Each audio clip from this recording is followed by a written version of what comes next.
Mesdames, Messieurs, chers collègues, bonjour. Merci d'être venus en journée de neige. Et vous avez bien fait parce qu'il y aura la nouveauté de textes inédits, de gloses inédites, de commentaires inédits de Samuel Beckett, grâce à la générosité de Jean-Pierre Ferrini.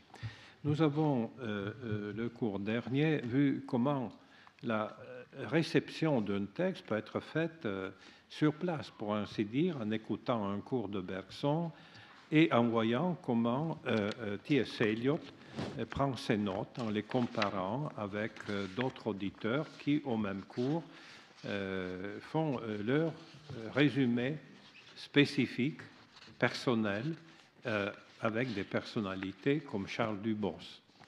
Donc, il y a déjà ce premier moment d'une nouvelle, comment dirais-je, manière de transmettre une pensée, et vous voyez que même au moment où la parole est prononcée, elle est déjà autrement reçue.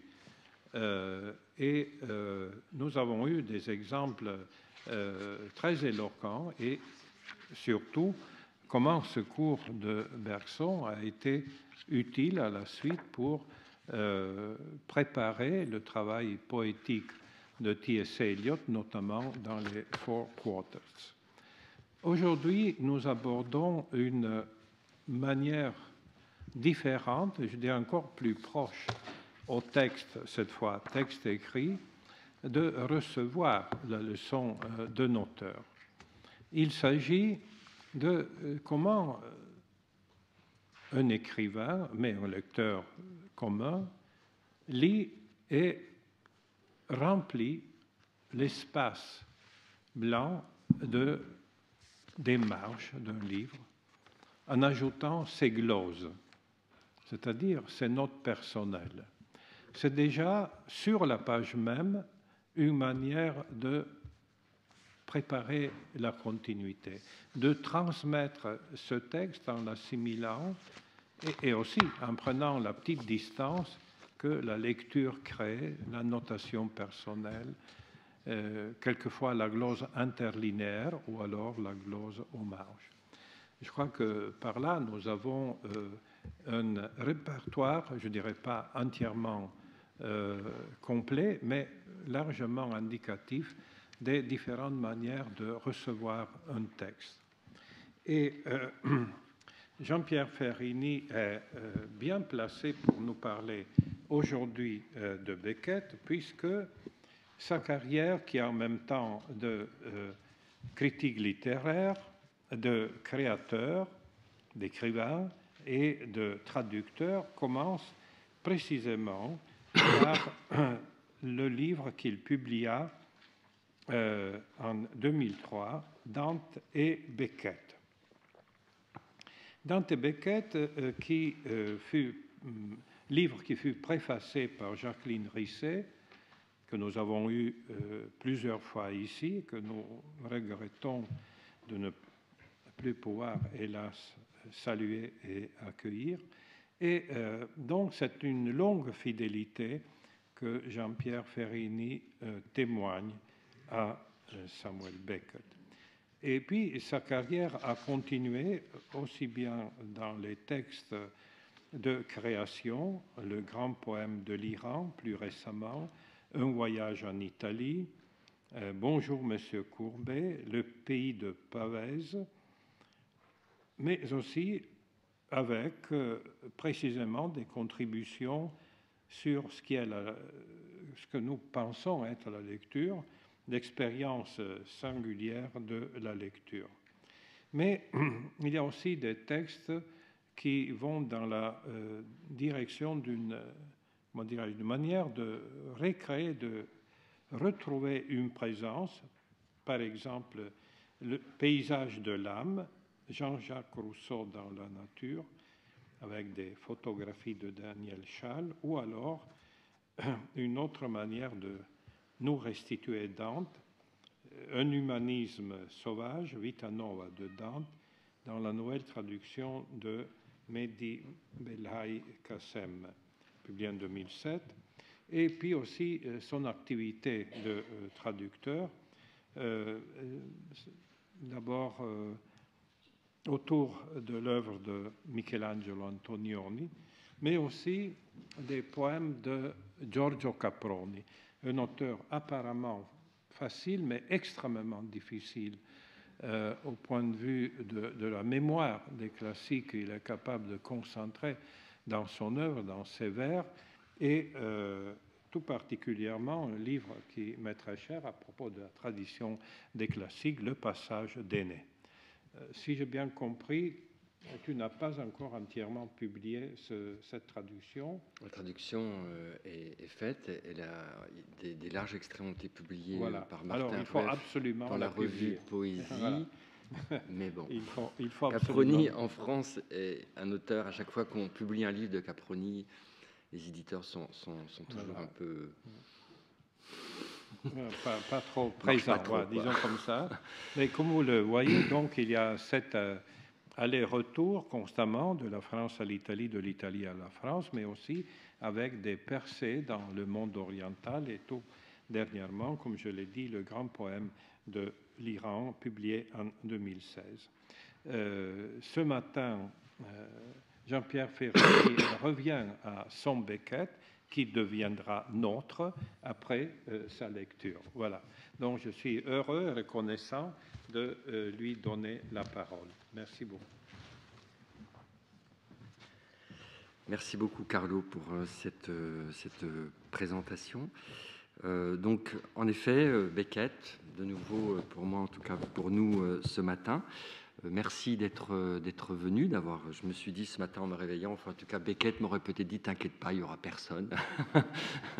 Mais enfin vous êtes venu, et j'en suis très, très heureux, par ce froid, mais aussi par cette mince pellicule de neige que nous avons découvert ce matin en nous réveillant.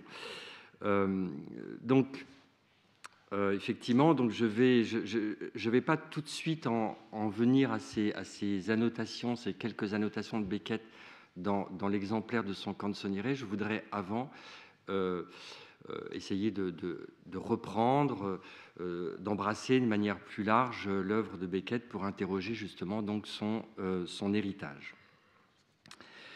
Hériter de Beckett ne va pas de soi. En France, pour le lire, on dispose donc de l'archipel des livres, S'amenuisant, plus ils augmentent, qui scintille dans le ciel des éditions de minuit, en attendant une édition plus critique des œuvres complètes. La biographie de James Knowlson aussi, là j'ai l'édition de poche, est aussi un instrument d'analyse indispensable, avec maintenant la correspondance.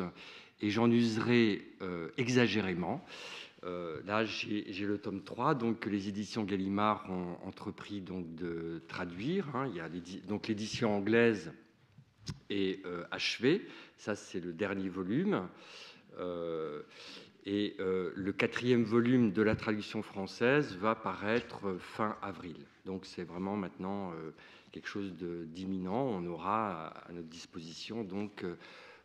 pas la totalité des lettres de Beckett, parce que le principe de l'édition, ce n'était de ne conserver que les lettres qui éclairaient l'œuvre et non pas la vie privée de Beckett. Et puis donc, évidemment, il faut aussi ajouter les innombrables études beckettiennes qui fleurissent dans le monde entier depuis maintenant de nombreuses années et qui continuent donc à fleurir. Alors, comme je disais, je procéderai en deux temps. Dans le premier temps, j'essaierai de situer, à partir d'un texte que Beckett a dédié à Victor Arica, et c'est de ce texte que je tiens mon titre, « Plus loin, on ne peut aller ». Ce texte s'appelle « Plafond », c'est une sorte de poème que Beckett a dédié, écrit pour Avigdor, pour son ami peintre Avigdor Arica. Donc je partirai de ce texte pour justifier mon titre. Et puis ensuite, donc, j'essaierai de situer la place qu'occupe L'Innommable, le roman qui clôt en 1950 la trilogie, et un livre qui constitue dans l'œuvre de Beckett un « Plus loin, on ne peut aller ». Ensuite, dans le second temps, donc, j'essaierai de montrer en quoi la dernière bande, qui est une pièce de Beckett qui date de 1958, un texte écrit directement en anglais. Je parlerai évidemment de ce rapport entre le français et l'anglais.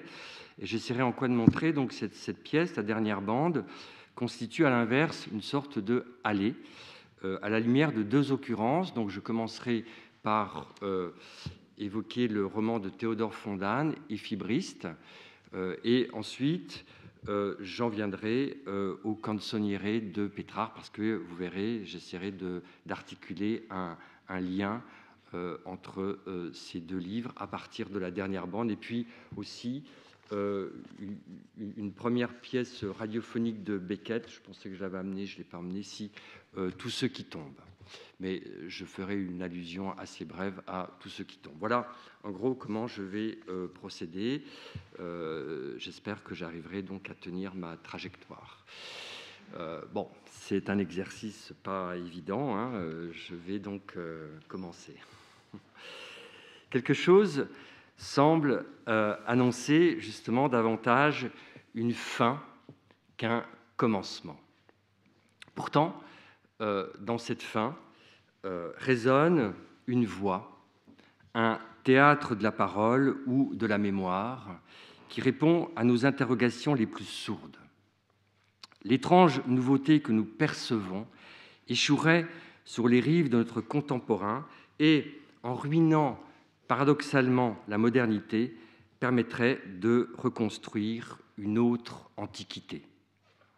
Beckett, dans Commençait, qui est un roman, entre guillemets, du début des années 60, écrit « Cette voix, ces voix comme portées par tous les vents, mais pas un souffle, une autre antiquité, un peu plus récente. » Les voix sont portées par tous les vents, mais le vent, en soufflant, ne souffle pas. On hésite, suspendant nos velléités interprétatives, comment c'était, je cite, avant Beckett, avec Beckett, après Beckett. Quelque chose donc finit et en même temps commence. Ce geste contradictoire, Beckett le répète souvent, trouvant dans l'épuisement l'énergie de continuer. La figure de style, selon Bruno Clément, dans l'œuvre sans qualité, s'apparenterait à l'épanorthose, une figure qui consiste à procéder par affirmation et négation infirmée. Je continue parce que je ne peux pas continuer. Comment faire ? Je cite les premières pages de l'Innommable. Comment faire ? Comment vais-je faire ? Que dois-je faire dans la situation où je suis ? Comment procéder ? Par pure aporie ou bien par affirmation et négation infirmée au fur et à mesure ou tôt ou tard. Cela d'une façon générale. D'un impossible surgit une injonction qui procure la force d'aller plus loin, comme l'énonce le texte que Beckett écrivit en 1980 pour rendre hommage à son ami peintre Avigdor Arica. Avigdor Arica est né en 1929 et il est décédé il y a quelques années, en 2010. Ce texte s'appelle Plafond, donc, et c'est le premier texte qui constitue, donc, c'est la citation 1 de l'exemplier que peut-être vous avez, j'espère que vous l'avez, donc, vous êtes procuré cet exemplier à l'entrée. Plus loin, on ne peut aller. Quelqu'un qui revient à lui contemple les yeux à demi ouverts un plafond. La blancheur terne, abstraite d'un plafond, passant du noir au blanc, des ténèbres à la lumière. Chère vision funeste, conclut ironiquement Beckett. Si je puis me permettre, je vais donc lire ce texte. Il est important pour faire résonner tout ce que je vais essayer ensuite de déplier. Il est important aussi, effectivement, d'entendre aussi la langue de Beckett. Revenu à lui, il voit d'abord du blanc. Quelque temps après être revenu, il voit d'abord du blanc terne. Pendant quelque temps, après être revenu, les yeux demeurent clos. Lorsqu'enfin il s'ouvre, c'est face à ce blanc terne. Conscience, les yeux clos d'être revenu. Lorsqu'enfin il s'ouvre, c'est face à ce blanc terne. Vague conscience, les yeux à dessein clos d'être en partie revenu. Lorsqu'enfin à dessein il s'ouvre, c'est face à ce blanc terne. Vague conscience, les yeux d'eux-mêmes clos d'être en partie revenu. Lorsqu'enfin d'eux-mêmes il s'ouvre, c'est face à ce blanc terne. Plus loin, on ne peut aller. Allez, nulle conscience d'où parti, ni de comment, ni de qui, nul d'où revenu, en partie revenu, ni de comment, ni de qui, nul de rien, sinon cette vague conscience d'être revenu. En partie revenu, avec la crainte d'être à nouveau, en partie à nouveau, quelque part à nouveau, quelque comment à nouveau, quelqu'un à nouveau. Vague conscience née d'abord de la conscience seule, de la vague conscience d'être seul, confirmée enfin, lorsqu'enfin d'eux-mêmes, les yeux s'ouvrent, face à ce blanc terne, par ce blanc terne. Plus loin, on ne peut. Allez, vague conscience seule d'abord, de la conscience seule, seule revenue, en partie revenue, puis, plus grave, du corps aussi. À la vue de ce blanc terne, du corps aussi. Revenu, lui aussi, en partie revenu. Lorsqu'enfin d'eux-mêmes, les yeux s'ouvrent, plus loin, on ne... Allez. Vague conscience seule d'abord, de la conscience seule, seule revenue, en partie revenue, puis, plus grave, du corps aussi. À la vue de ce blanc terne, du corps aussi. Revenu, lui aussi. En partie revenu. Lorsqu'enfin d'eux-mêmes, les yeux s'ouvrent, plus loin on ne... Allez. Quelque chose de quelqu'un revenu, quelque part revenu, comment revenu, d'abord la conscience seule, quelque chose de la conscience seule, puis, plus grave, le corps aussi, quelque chose du corps aussi. Lorsqu'enfin, revenu lui aussi, en partie revenu, lorsqu'enfin d'eux-mêmes, les yeux s'ouvrent, plus loin, on ne... Allez. Quelque chose de quelqu'un revenu, quelque part revenu, comment revenu, d'abord la conscience seule, quelque chose de la conscience seule, puis, plus grave, le corps aussi, quelque chose du corps aussi, lorsqu'enfin d'eux-mêmes, les yeux s'ouvrent face à ce blanc, plus loin, on... Allez. Blanc par le souffle terni, souffle sans fin finissant, chère vision funeste. Dans ce texte, ou ce poème des dernières années, qui date de 1981, le rapport avec la peinture de Victor Arica n'est pas évident à établir. Quand Arica, qui était un fin connaisseur de l'histoire de l'art, a rencontré Beckett au milieu des années 1950, il était encore un peintre abstrait avant de traverser une période de doute qui le conduisit à emprunter une toute autre voie, celle qui caractérise sa peinture figurative, des portraits ou des autoportraits, des natures mortes ou des paysages, qu'il exécute sur le vif et d'après nature. Dans ces années de doute, il réalisa beaucoup de dessins, de gravures ou de lithographies en noir et blanc, dont de nombreux portraits de Beckett, et illustra, au loin un oiseau, un bref texte en prose de Beckett. Leur amitié n'est pas non plus étrangère au fait qu'Arica a été déporté pendant la Seconde Guerre mondiale avec sa famille dans un camp de travail en Ukraine et qu'il dut sa survie à une série de dessins sur les terribles conditions de vie où il était interné. Aussi, l'arrière-fond biographique est-il peut-être nécessaire pour saisir la force de l'injonction « aller ». Plus loin dans sa vie où, dans l'abstraction, Arica ne pouvait aller. Mais Beckett n'écrit pas sur, il écrit pour Avigdor. Et en écrivant pour lui, il écrit également un texte de lui, l'injonction assurant la même fonction que dans un autre texte des années 1960, imagination morte, imaginez. Nulle part trace de vie, dites-vous, pas la belle affaire. Imagination pas morte, si, bon. Imagination morte, imaginez. Île, eau, azur, verdure. Ce qui regarde essaie de dire ce qui est regardé. L'obscurité de la conscience brouille la perception du plafond, le blanc terne du plafond. Une espèce de gris très beckettien. Le dedans devient le dehors et le dehors dedans. On passe de l'un à l'autre. La disparition est une apparition que génère, à l'image de l'œuvre, plus elle gagna en intensité, la réduction progressive de la phrase, plus loin on ne peut aller.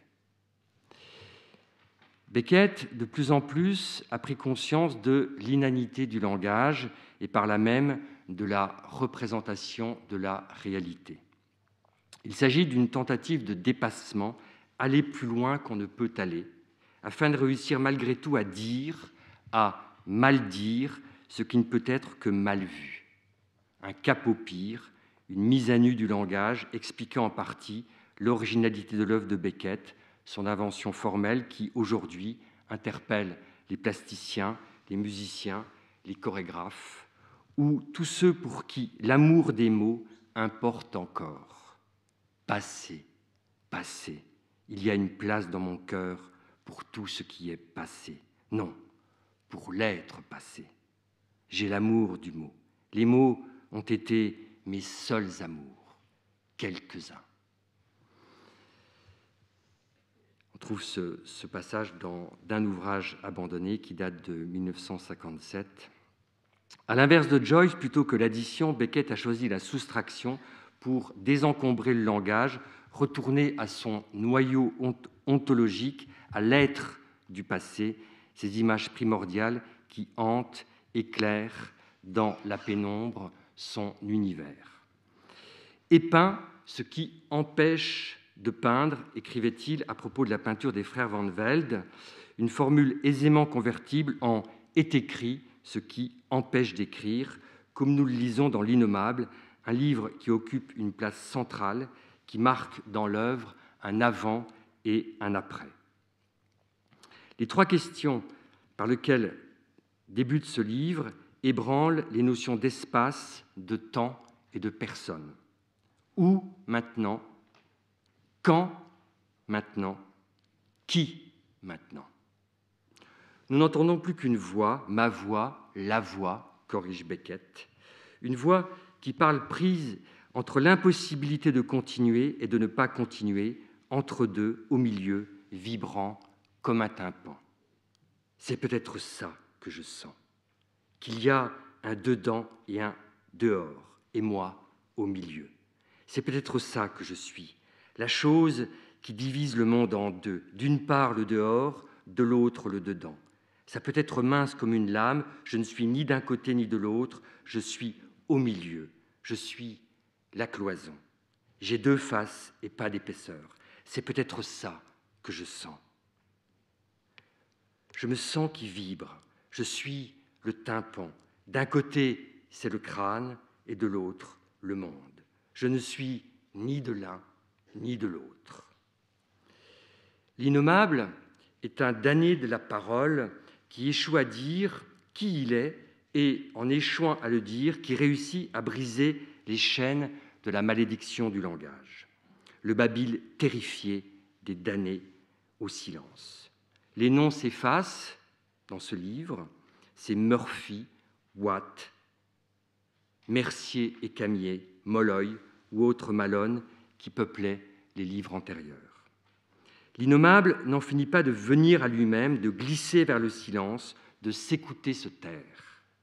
Sa conscience est traquée, cherche à échapper à la nomination ou à la pronominalisation, je, lui, eux, les autres, qui parlent en lui. Il est innommable en tant qu'il est celui qui ne peut se dire. Le dedans et le dehors sont indissociables, ne font plus qu'un.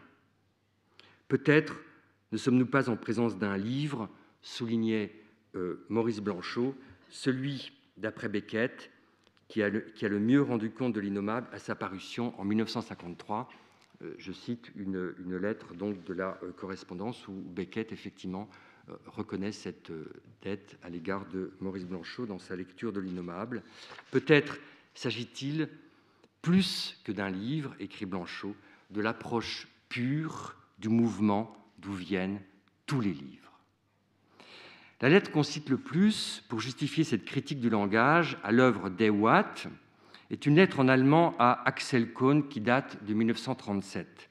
Notre tâche, comprend Beckett, est de forer des trous dans le langage, de rejoindre les routes empruntées par la peinture ainsi que par la musique.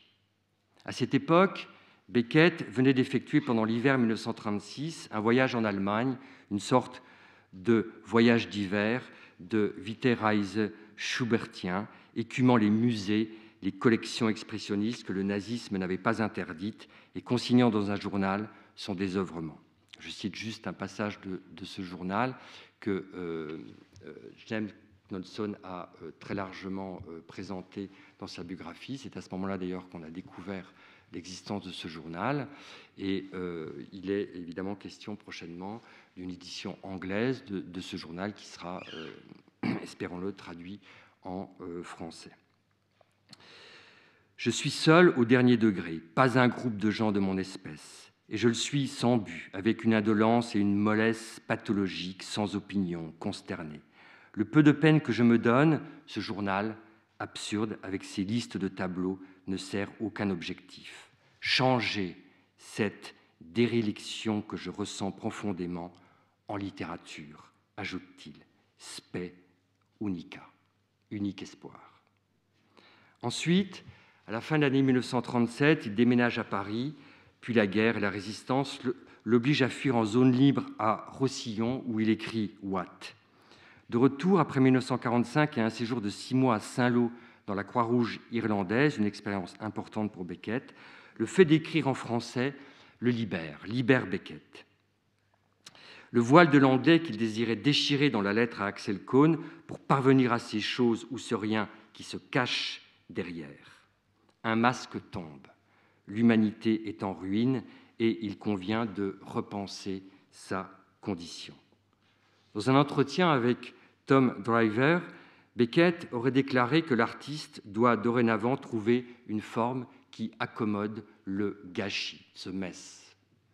C'est un entretien un peu apocryphe, mais bon, Beckett, évidemment, était très avare de commentaires de son œuvre, mais bon, là, il aurait donc prononcé ces paroles. La misère, donc, qu'incarnent les créatures de Beckett dans La Faim, L'Expulsé, Le Calmant ou Premier Amour, dans Mercier et Camier ou dans la trilogie Molloy, Malone et L'Innommable, ces textes écrits directement en français après la Seconde Guerre mondiale, qui se démarquent de nouveaux romans ou, pour le théâtre, de la trop commode catégorie de l'absurde.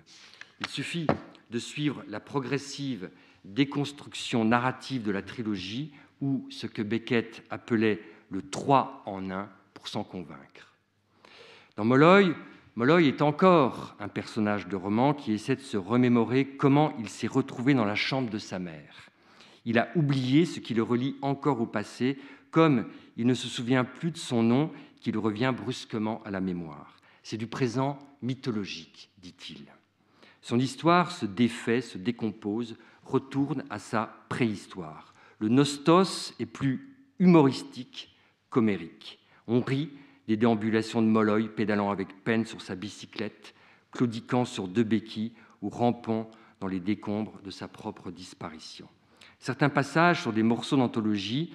Je pense à la rencontre avec le commissaire qui demande à Molloy son nom ou à la combinaison des pierres à sucer, peut-être les avez-vous en mémoire, que Molloy fait passer successivement d'une poche à l'autre de son pantalon et de son manteau. Il y a tout un jeu très, très, très drôle et mathématique de Beckett.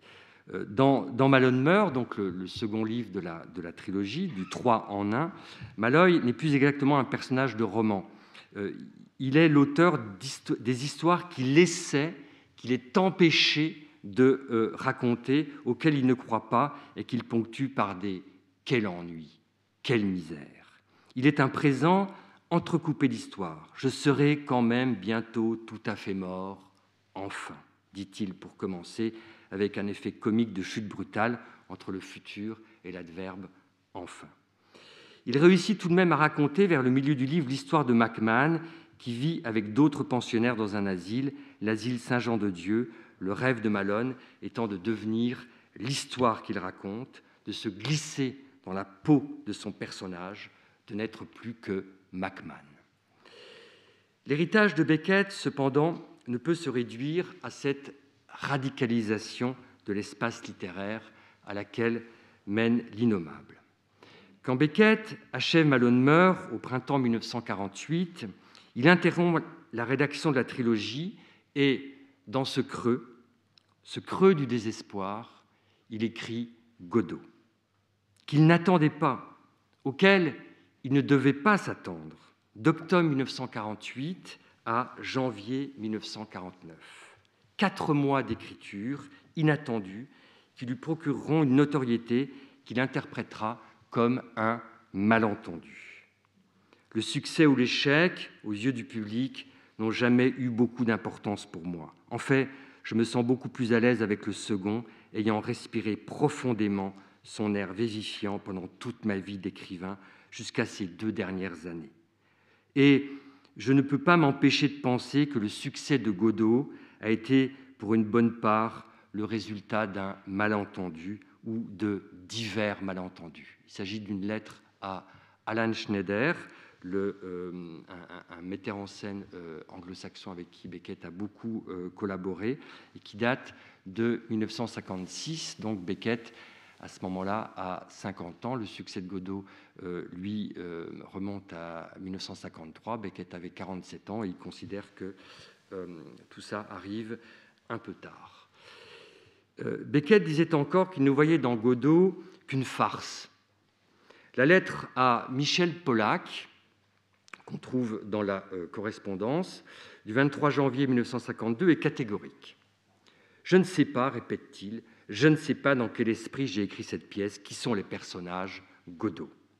Quant à vouloir trouver à tout cela un sens plus large et plus élevé, à emporter après le spectacle, avec le programme et les Esquimaux, je suis incapable d'en voir l'intérêt. » Vladimir et Estragon, Pozzo et Lucky n'ont pas de passé, sont acculés, jetés dans un présent sans avenir, au bord d'un désastre insituable, avec pour unique expédient la dévastation de leur humour, comme ces autres personnifications comiques du théâtre de Beckett que sont Ham, Clove, Nell et Nag dans Fin de partie, Krapp dans La dernière bande, Winnie et Willy dans Oh les beaux jours.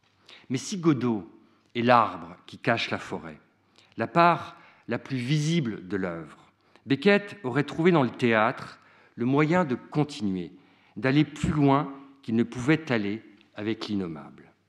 Les dialogues entre Vladimir, Estragon et Pozzo, ou la logorée de Lucky, le porteur de Pozzo, impriment un nouveau mode d'écriture que Mercier et Camille avaient initié, où l'échec d'Eleutheria en 1947, qui était une première tentative dramatique que Beckett a rejetée ensuite, et que confirmeront évidemment les 2 autres grandes pièces, Fin de partie en 1958 et Oh les beaux jours en 1961. De plus, avec Godot, à son insu, Beckett aurait mis à jour une espèce de mythe, un mythe de l'attente, qu'il formalisera plus encore dans la fable du dépeupleur à la fin des années 1960.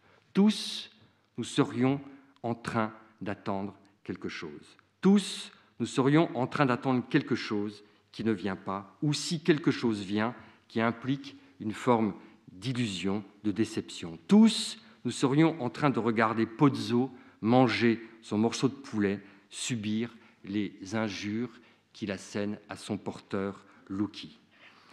Après donc cette parenthèse de 4 mois, Beckett replonge dans la trilogie et écrit L'Innommable. Un roman qui épuise Beckett, qui épuise les formes traditionnelles du roman, comme il le spécifie à Eden Higgins, un jeune romancier irlandais avec qui Beckett correspondait. Il n'y a plus personne qui puisse parler, et indépendamment peut-être, probablement de façon superflue, plus rien dont on puisse parler. Je pensais auparavant que ce livre, L'Innommable, était un effort nécessairement dérisoire pour exprimer le rien. Or, il semble plutôt avoir été un voyage irréversible, rassemblant l'absence de choses en direction du rien. Plus loin, on ne peut aller. Mais la publication de Molloy par Jérôme Lindon en 1951 et la mise en scène de Godot par Roger Blin au Théâtre Babylone en janvier 1953 sortent Beckett de l'aboutissement en impasse où l'avait mené L'Innommable.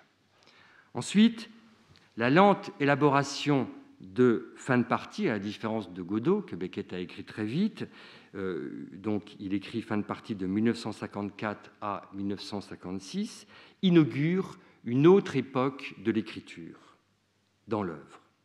Les mots ne s'enchaînent plus les uns aux autres en construisant des phrases qui s'enchaînent elles-mêmes aux phrases suivantes. Les mots, au contraire, se raréfient, se détachent comme les notes d'une partition parfaitement millimétrée. Mon œuvre est une affaire de sons fondamentaux, écrit Beckett en 1957 à Alan Schneider, qui mettait en scène fin de partie en anglais.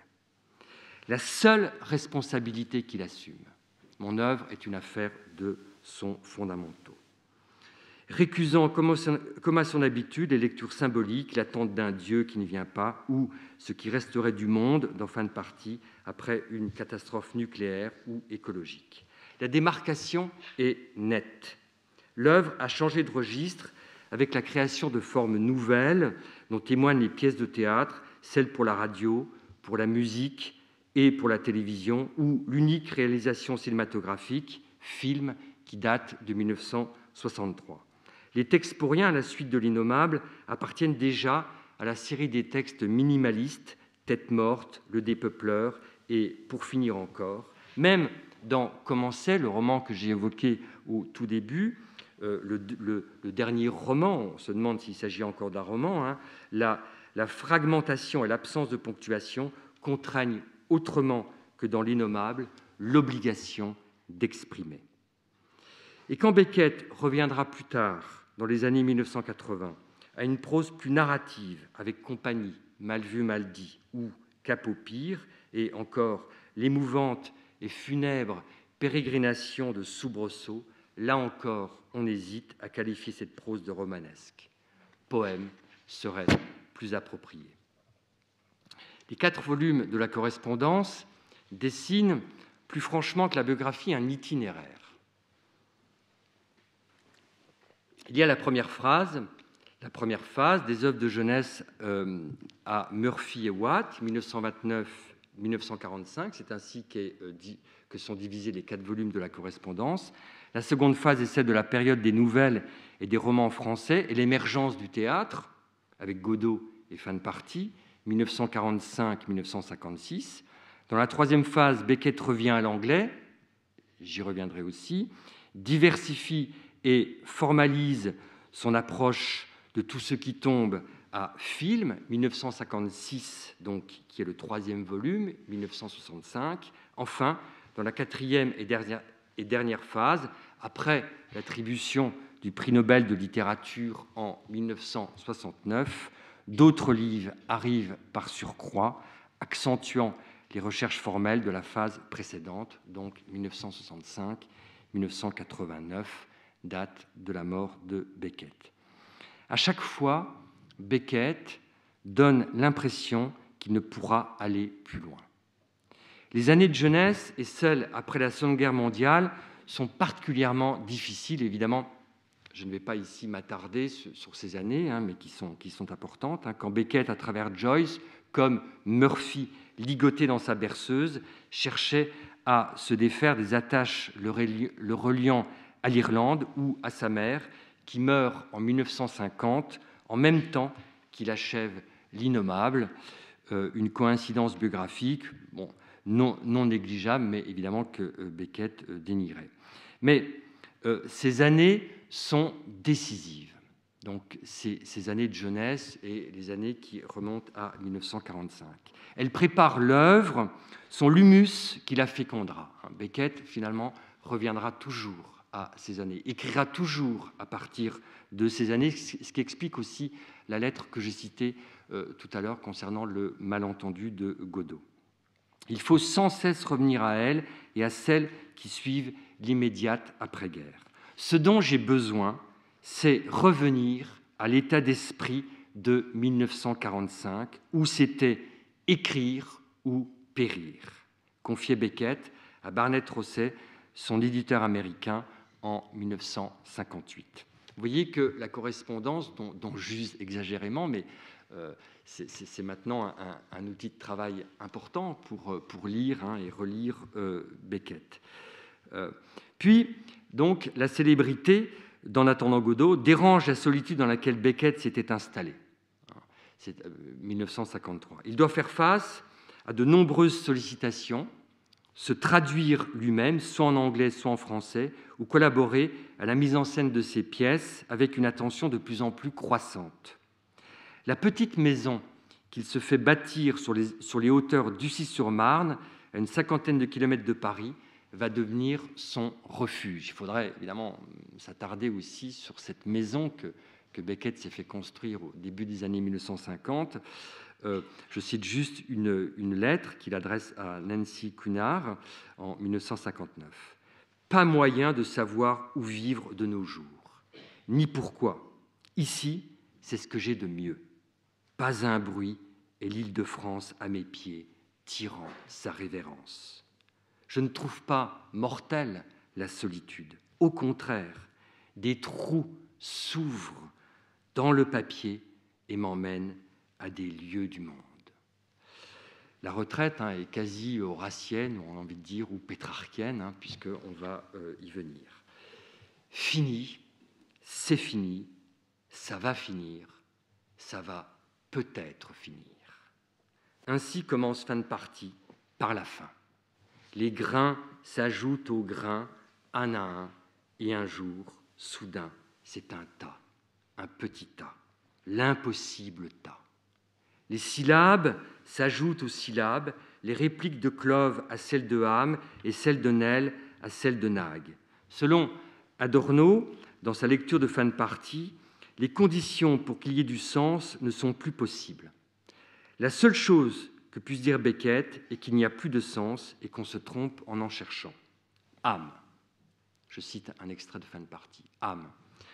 On n'est pas en train de signifier quelque chose. Clove. Signifier. Nous. Signifier. Rire bref. Ah, elle est bonne. Bon, je ne suis pas acteur, j'essaie de relire au mieux ces deux répliques.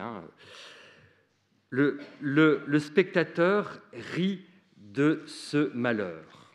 On ne sait pas pourquoi Ham et Clove sont là. Tout ce qu'on sait, c'est qu'ils veulent en finir. Finir cette comédie qu'ils se jouent, qu'ils se répètent à eux-mêmes, la même comédie que se répètent Winnie et Willy dans « Oh les beaux jours ». Les situations que crée Beckett sont immémoriales. Leur universalité touche de près notre humanité ou notre mutation en cours. Vladimir et Estragon attendent Godot sur une route de campagne et rencontrent Pozzo avec son porteur Lucky. Ham, aveugle et paralytique, règne comme un roi déchu dans un intérieur sans meubles, en exerçant sa tyrannie sur Clove, qui n'arrive pas à le quitter, tandis qu'à l'avant-scène, Nell et Nag, les géniteurs de Ham, s'éteignent doucement, tendrement dans leur poubelle. Winnie, engoncée jusqu'à la taille, puis jusqu'au cou dans un mamelon, se récite sa vie d'autrefois ou se réjouit un peu follement quand Winnie, son compagnon, affalé dans un trou derrière elle, parvient encore à balbutier quelques mots. Tel un immense memento mori, l'héritage de Beckett ne concède rien. Multiples en sont les applications. On le rencontre dans l'abandon, la solitude, le deuil, la vieillesse, ou dans la pérennité boitillante d'un couple. Toujours avec Beckett, pour aller plus loin, il est nécessaire d'en passer par là, de descendre très bas, là où le pire rime avec le rire, le comique étant la seule issue de secours, même si le burlesque finit par céder la place à un lamento.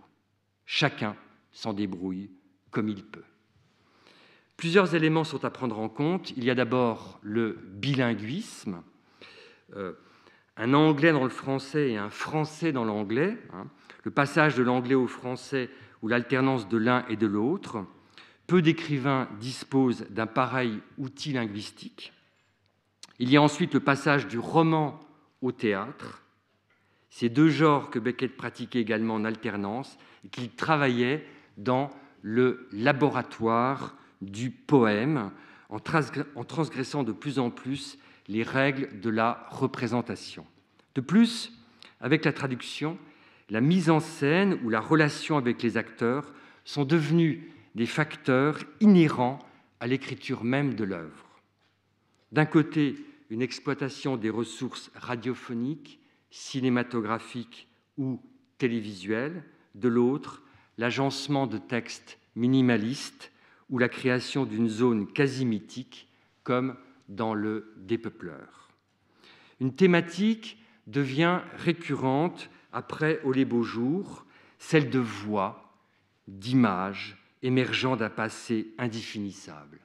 Les corps sont des ombres, des corps souvenant, se rappelant à eux-mêmes ce que fit leur vie. Assez, encore, assez.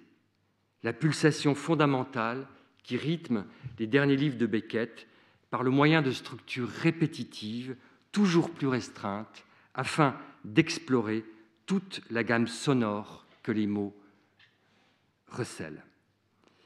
Il y a encore la bibliothèque, le fond de la bibliothèque, une bibliothèque, je ne sais pas, borgésienne, mais chez Beckett, les résonances, qu'elles soient littéraires, philosophiques, picturales ou musicales, sont profondes et fécondes. Autant de références fondues par imprégnation dans le tissu du corpus beckettien qui agissent sur l'œuvre en créant un maillon entre hier et demain. En lisant Beckett, si nous relisons Dante ou Léopardi, nous oscillons entre le monde de la Bible et de Sophocle, de Shakespeare et de Joyce. On a du mal à situer avec exactitude l'époque historique. Il y a une éternité vers 1900, dit Vladimir au début d'En attendant Godot. Le plus ancien remonte à la surface comme les débris d'un naufrage. Bien, j'ai à peu près terminé ma première partie. Je voudrais maintenant resserrer mon propos et m'arrêter sur deux occurrences qui mettent en abîme l'héritage de Beckett. Une concerne le roman de Théodore Fontane, Effie Briest, dont il existe une version, une traduction donc, de l'allemand par André Queroy, qui date de 1981. On la trouve dans l'Imaginaire Gallimard. J'ai donné la référence dans l'exemplier. Donc, une concerne ce roman, Effie Briest. L'autre, comme Carlo Sella l'a annoncé, donc le Canzoniere de Pétrarque, ou les rimes de Pétrarque. La seconde, donc Pétrarque, éclaire la première, comme je vais tenter donc de le faire. Pour commencer, dans Tous ceux qui tombent, une pièce radiophonique qui signe le retour de l'anglais en 1956, après fin de partie, et surtout dans la dernière bande, un monologue de la même période qui était cher à Pierre Chabert, l'interprète le plus poignant du rôle de Crappe dans la version française, et d'ailleurs c'est lui qu'on voit dans la vignette de couverture des éditions de Minuit. Dans Tous ceux qui tombent, donc il s'agit dans l'exemplier de la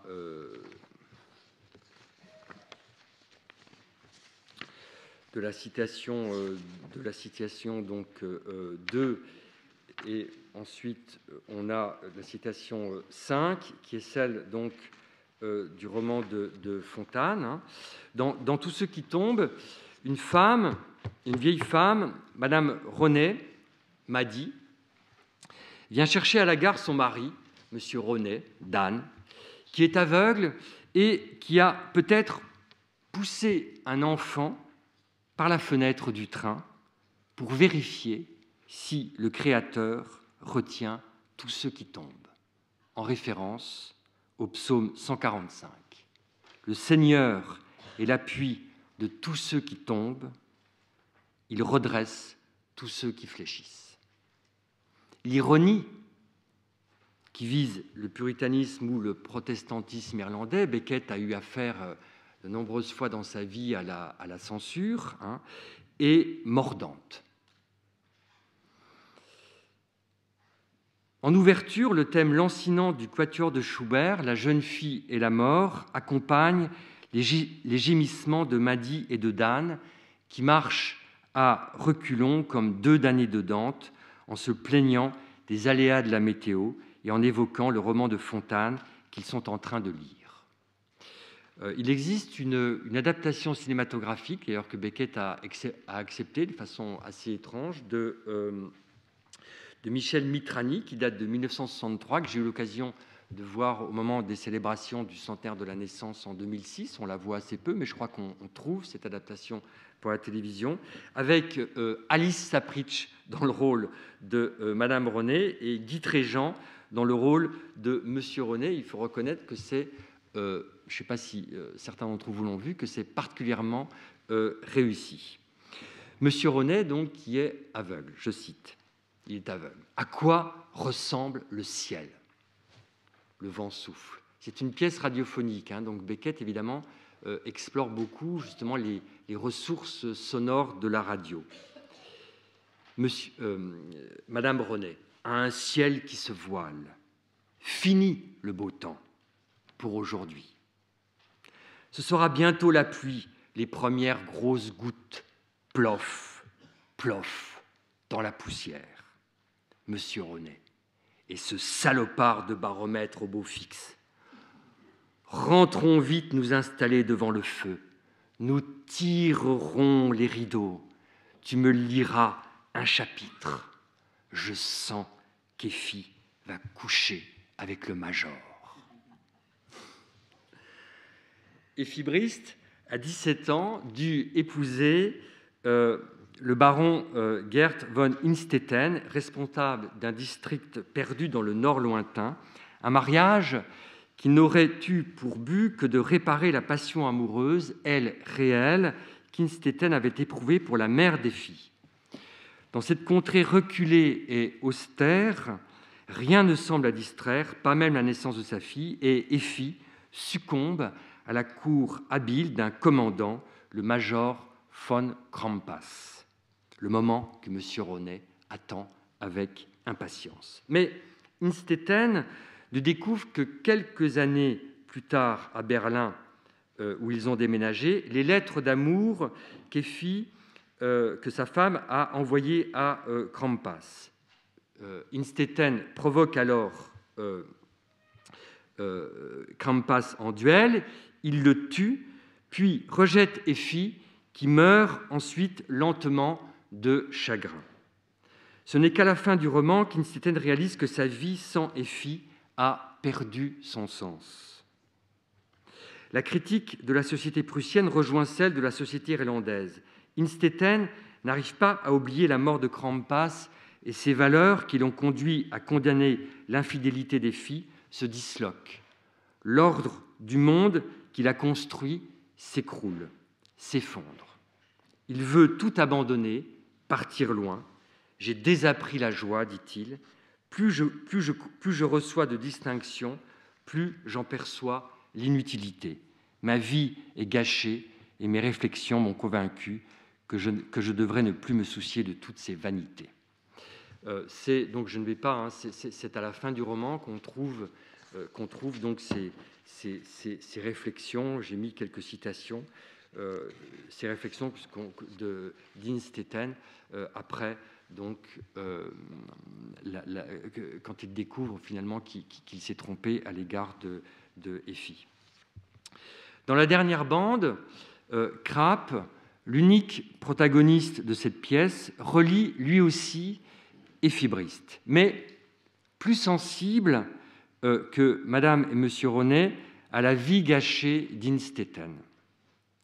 Il vit seul dans l'obscurité d'une pièce vide, ne mange que des bananes, boit beaucoup et réécoute, à l'aide d'un magnétophone à bande, une bobine, la bobine 5 de la boîte 3, qu'il a enregistrée 30 ans auparavant, tout en essayant d'en enregistrer une dernière, sa dernière bande. L'allusion sexuelle est à peine voilée.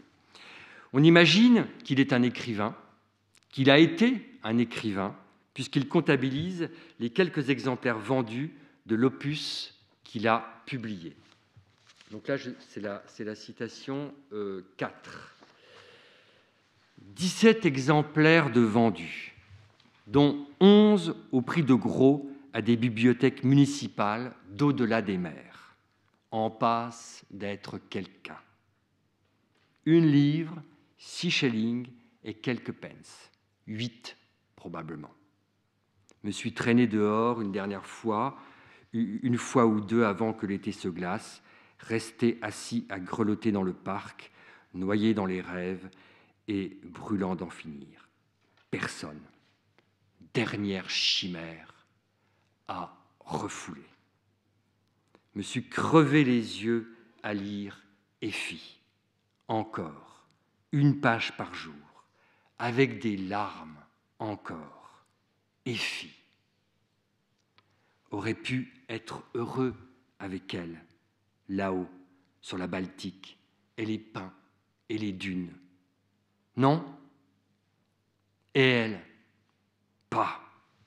Fanny est venue 1 ou 2 fois, vieille ombre de putain squelettique, pas pu faire grand-chose. Krapp, en monologuant avec lui-même, par un jeu vertigineux de dédoublement et de superposition, dialogue avec sa mémoire magnétique. Le contraste entre la bobine qu'il a enregistrée à l'âge de 39 ans et celle qu'il enregistre maintenant à l'âge de 69 ans est éloquent. Il n'a plus rien à dire. Pas quick, dit-il. Déjà, à l'époque de cette bobine, il joue sur le mot bobine, il se moquait du petit crétin qu'il était, des illusions dont il a été le jouet. On croit qu'on est quelqu'un, qu'on a fait quelque chose, on s'aperçoit que ce qu'on a été, que ce qu'on a fait ne résiste pas à la force du temps, un jappement à l'adresse de la providence. Il y a quelque chose évidemment aussi d'Innstetten dans ses remarques. L'ensemble de toutes ces bandes, soigneusement classées, forme un journal de bord qui permet à Krapp, chaque année, de faire le point sur sa vie en ne notant dans un registre que les moments saillants. Il note les titres dans un registre donc, de ses enregistrements. Pour la bobine 5, par exemple, il note dans ce registre de vieilles amours, son état de santé, mais aussi un passage sur lequel je ne m'arrêterai pas, la mort de sa mère, ou la vision, la mémorable équinoxe, note-t-il, qui correspond à la révélation de sa vocation littéraire. Il écrit à ce moment-là, « Clair pour moi enfin que l'obscurité que je m'étais toujours acharné à refouler est en réalité mon meilleur. » Il comprend quelque chose là à ce moment-là, mais je le rappelle, c'est toujours important de s'en rappeler, il a 39 ans et c'est le Krapp de 69 ans qu'il écoute.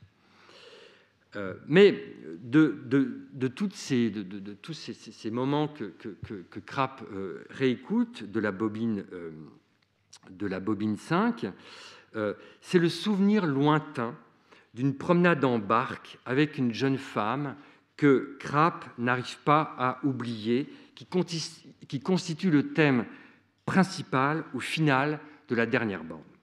Je m'approche progressivement de Pétrarque, vous allez voir. Il appelle ça l'adieu à l'amour. Et Beckett joue l'adieu à... Il y a le A et il faut qu'il tourne la page de son registre, Moore. L'adieu à Moore.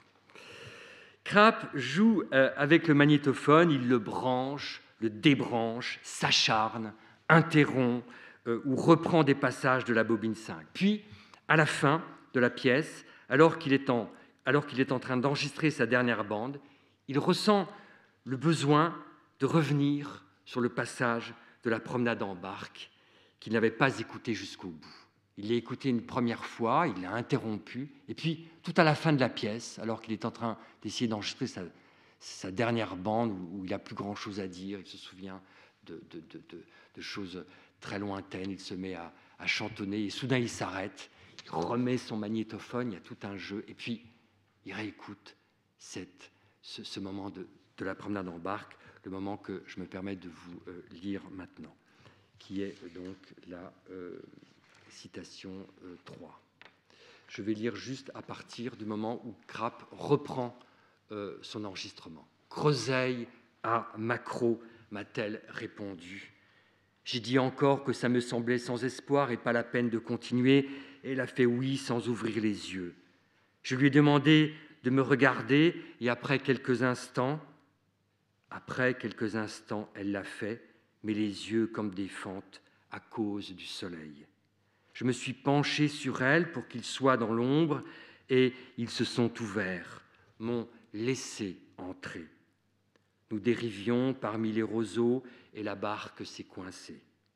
Comme il se pliait, avec un soupir devant la proue.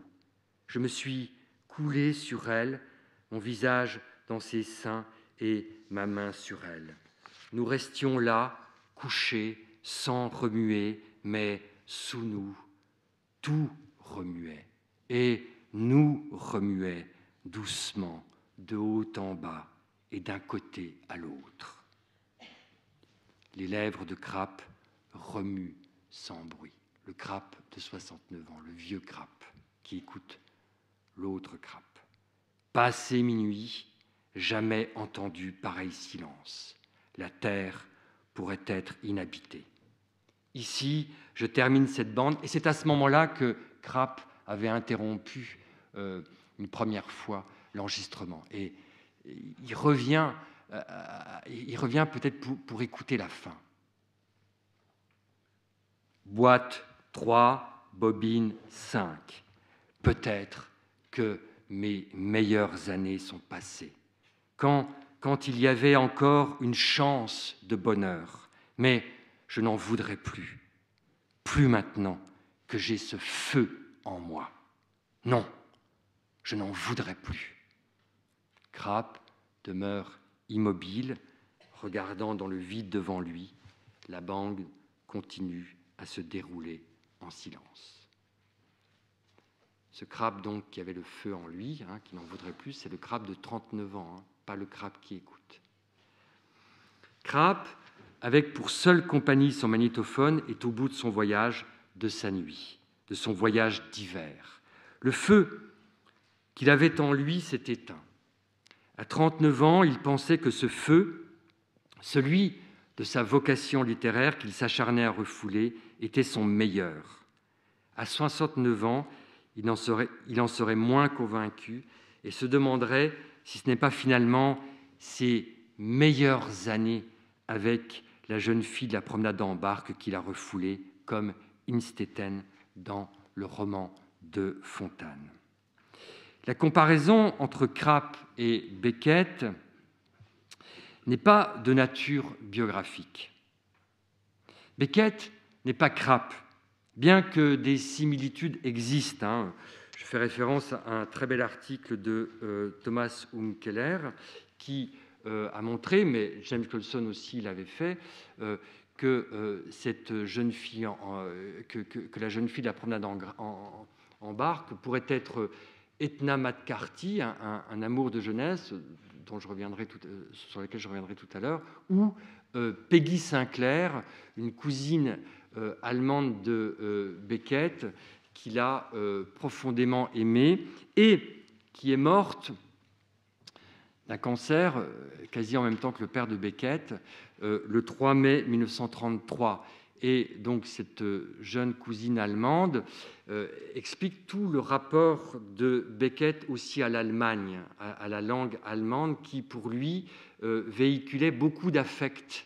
Le rapport à la langue allemande chez Beckett, et Peggy Sinclair aimait aussi beaucoup ce roman de Fontane. Donc Effibriste rappelle à Beckett ce rapport très particulier à l'Allemagne. Et toujours d'après Thomas Unkeler, et il tient ses propos du traducteur allemand, donc ce ne sont que des propos rapportés, mais c'est quand même intéressant de signaler, de Elmar Topoven, le traducteur allemand de Beckett. Au tout début de la dernière bande, quelque chose serait crypté. Et Beckett l'aurait reconnu, enfin l'aurait dit à Elmar Topoven. On a boîte 3, c'est pas dans le passage, bobine 5, et puis plus bas 3. Et Beckett aurait dit oui, c'est 3, 05, 33.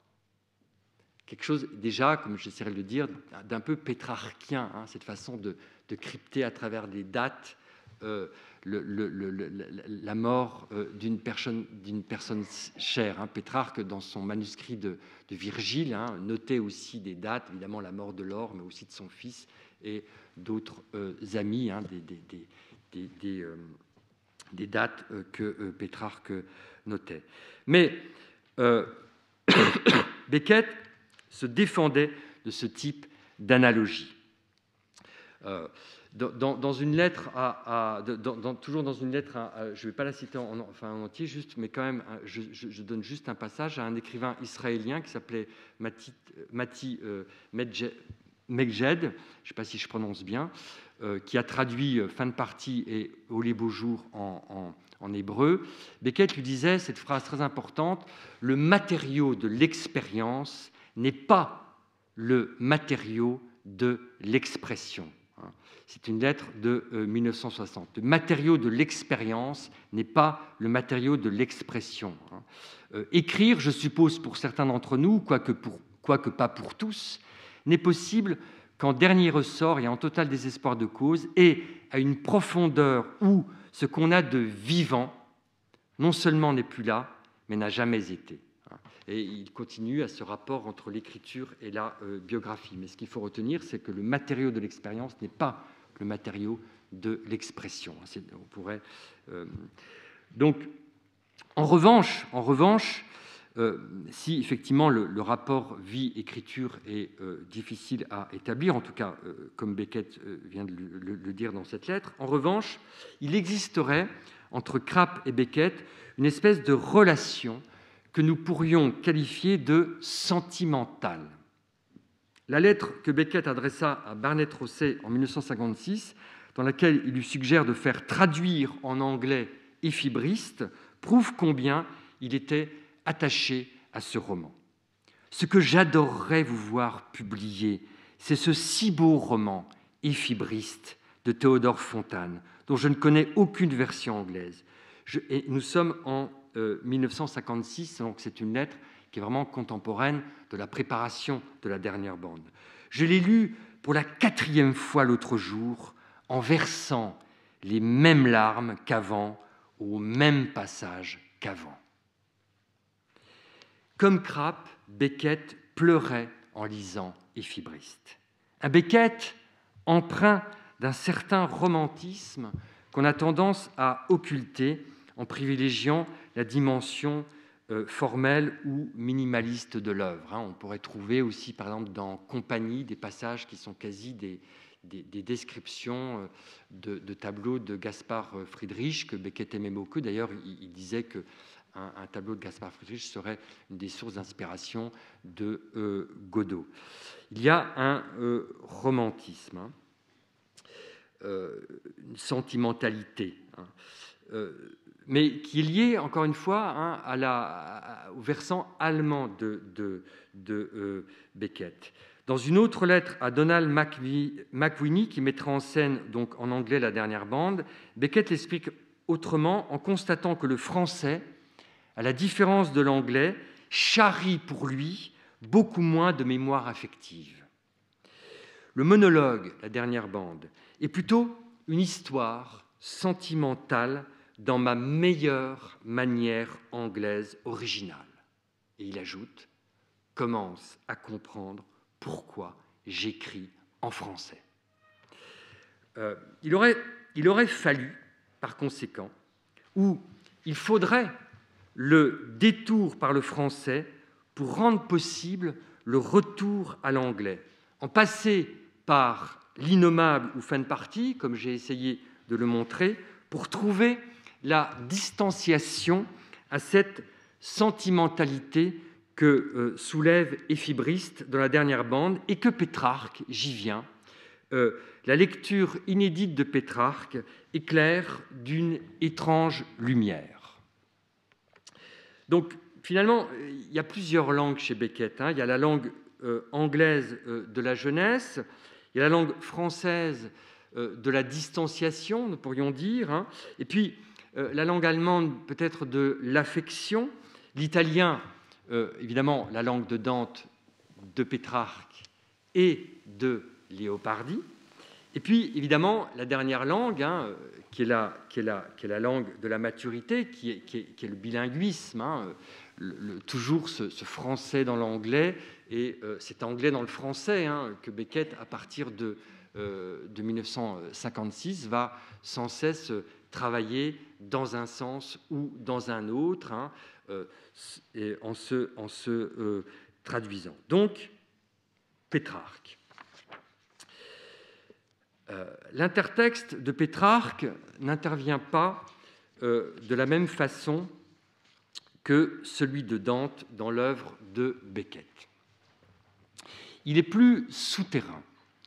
Les 10 000 lettres environ publiées de la correspondance s'inscriraient dans la tradition épistolaire pétrarchienne, des lettres familières de la jeunesse à celles de la vieillesse. De plus, comme on vient de le voir, le goût du cryptage, en particulier dans la dernière bande, n'est pas sans rapport avec les dénégations de Pétrarque, qui ne voyait dans le Canzoniere, les rerum vulgarium fragmenta, les fragments d'œuvres vulgaires, que de juvéniles erreurs, juvenile errore. Mais plus encore, la langue de Pétrarque, sa technicité d'une précision, j'ai envie de dire, malarméenne, excusez-moi pour l'anachronisme, est sans doute le point d'achoppement qui justifie le plus l'intérêt de Beckett. Donc, je vais commencer par montrer, j'espère que ça va se reconnecter, excusez-moi. Je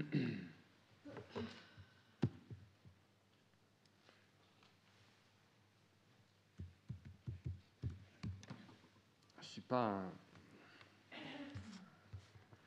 un as. Oui. Donc, ce sont des annotations de Samuel Beckett, du Canzoniere, mais en fait, ce sont les rimes du messer Francesco Petrarca. Parce que dans ce volume qui date donc de 1824, dans cette édition, il y avait 2 volumes, et comme c'était l'usage à l'époque, donc on incluait les triomphes, la seconde œuvre en langue vulgaire de Pétrarque, des œuvres que Pétrarque écrivait, réécrivait, qu'il a donc réécrit jusqu'à la fin de sa vie. Cette édition, j'ai commencé par un hommage à Victor Arica, pardon.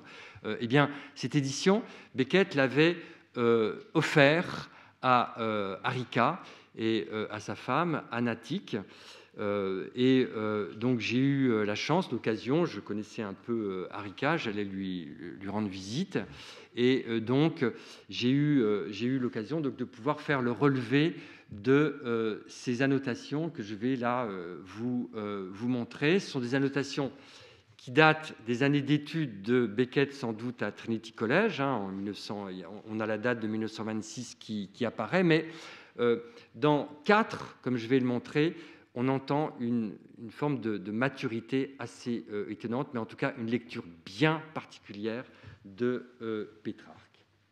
Alors, oui, il faut que je mette le micro comme ça.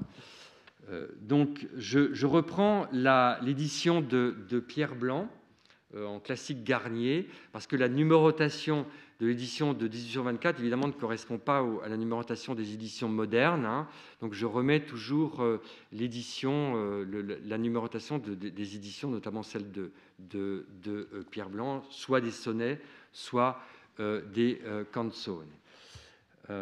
Bien, alors on en relève 8, c'est pas beaucoup, dont 4. Mais les 4 qui m'intéressent, vous allez voir, vont nous aider. 4 qui sont des annotations sans doute d'étudiants, avec des indications de rimes. Bon, ça montre aussi une lecture très précise du canzoniere de Pétrarque.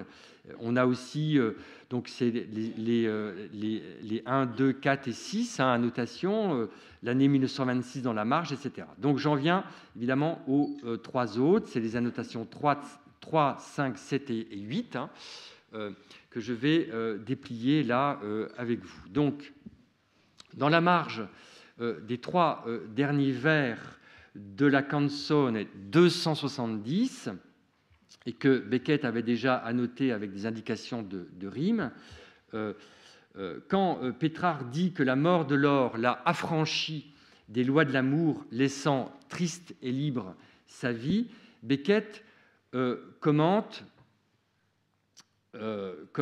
donc, oui, c'est pas, j'ai un petit peu modifié la traduction, pardon, c'est the not free and the terce. En fait, Beckett ajoute une note libre, si je puis me permettre. À la fin c'est la fin de la canzone, qui est assez longue, elle fait plus de 100 vers, et il note donc, si je peux me permettre, une note libre, plutôt ce terce que le reste de la canzone. Mort m'a affranchi, amour de toutes tes lois, celle qui fut madame est partie au ciel, laissant triste et libre ma vie. Lasciando trista e libera mia vita. Donc Beckett note ça, une note libre, plutôt le terce. Ensuite, dans le sonnet 277, alors oui, je précise que les annotations, on les trouve dans la seconde partie du canzoniere, In morte di Madonna Laura, et non pas dans In vita di Madonna Laura. Je dirai quelque chose à ce propos aussi. Donc là, le sonnet 277, Beckett souligne le 3e vers du premier quatrain, Tanta paura e duol l'alma trista ange, et note vowels, voyelles. Si l'amour de nouveaux conseils ne nous apporte, par force, il conviendra que ma vie change. Tant de peur et de douleur gagne mon âme triste, car si vit le désir, l'espérance est morte. Quelque chose là, évidemment, qui nous ramène à Dante. Tanta paura e duol l'alma ange. Et donc, Beckett est sensible à la sonorité de ces voyelles. Ensuite, là, c'est un petit peu plus mordant. Alors que Pétrarque reconnaît dans ce sonnet que Laure a agi pour son bien en combattant son désir, Beckett biffe le poème en notant « merde ». Je lis en français le sonnet, toujours dans la traduction de Pierre Blanc. « Ma flamme animée, plus belle que les autres belles, qui eut ici le ciel si amical et si courtois, trop tôt pour moi dans sa patrie, est retourné et à sa semblable étoile. Je mets le ton un petit peu évidemment qui est celui de Beckett. Or, je commence à m'éveiller et je vois qu'elle s'opposa pour le mieux à mon désir et qu'elle tempéra la passion de ses volontés juvéniles avec un regard doux et sévère. Je lui en rends grâce et, à ce haut conseil dont le beau visage et les suaves dédains me fit avec ardeur penser à mon salut, ô gracieux artifice, aux dignes effets, l'un œuvre avec la langue, l'autre avec les yeux, moi, gloire en elle et elle en ma vertu. Et Beckett dit merde. Beckett, il est assez terrible, intransigeant. Beckett souligne ensuite donc le sonnet 292. Beckett souligne l'avant-dernier vers. Là, c'est intéressant. On va voir que ça va nous ramener aussi à Krapp. Secca è la vena dell'usato ingegno. Sèche est la veine de mon vieux génie. Et il note Mache. Et alors? Mais pas du tout. Or, qu'ici soit la fin de mon chant amoureux, sèche est la veine de mon vieux génie et ma cithare convertie en pleurs. Secca è la vena dell'usata ingegno. Mache. Alors ensuite, bon, vous voyez, c'est pas, mais ces quatre annotations, dont je vais revenir, elles sont quand même intéressantes. Elles montrent évidemment, on reconnaît Beckett, un Beckett jeune, mais déjà Beckett est là. Tout Beckett, au fond, est présent dans ces quatre annotations. L'exemplaire ensuite n'est plus annoté. Beckett souligne quelquefois plusieurs vers, marque d'un trait dans la marge, un quatrain ou un tercet, des annotations qu'il est difficile d'interpréter, sinon que Beckett a privilégié dans sa lecture la seconde partie, in morte di Madonna Laura, et non la première, in vita di Madonna Laura. Dans cette édition de 1824, comme c'était encore l'usage à cette époque d'éditer l'œuvre italienne de Pétrarque, on a inclus dans une troisième partie, parte terza, les triomphes, in vita et morte di Madonna Laura. Les triomphes sont une vision de l'autre monde, écrite en terza rima, à la manière de la Divine Comédie. Dans le même sens que le Canzoniere, parmi les autres triomphes, triomphe de l'amour, de l'ascèse, de la postérité, du temps, de l'éternité. C'est un livre qui n'est plus disponible aujourd'hui en traduction française, et c'est bien dommage. Bien sûr qu'il existe des traductions françaises, mais elles sont très rares. C'est un livre très important de Pétrarque qui mériterait évidemment d'être beaucoup plus présent en librairie. Je le souligne juste comme ça. Seul le triomphe de la mort, donc triompho della morte, qui est le troisième, triomphe de l'amour, triomphe de l'ascèse, triomphe de la mort. Et après, on a triomphe de la postérité, triomphe du temps et triomphe de l'éternité.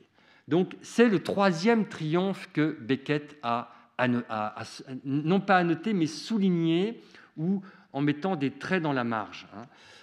Donc traçant une ligne entre la mort de l'or et sa réapparition posthume, parce que dans ce triomphe, évidemment, on assiste à la mort, enfin évidemment, disons qu'on assiste à la mort de l'or et à sa réapparition dans l'au-delà, et l'or se met à dialoguer avec le poète, avec Pétrarque. C'est un chant, un triomphe très, très beau. Alors au départ, il y a juste une petite... Beckett met un trait dans la marge, je le dis parce que c'est intéressant quand même, où là, Pétrarque fustige les vanités du monde.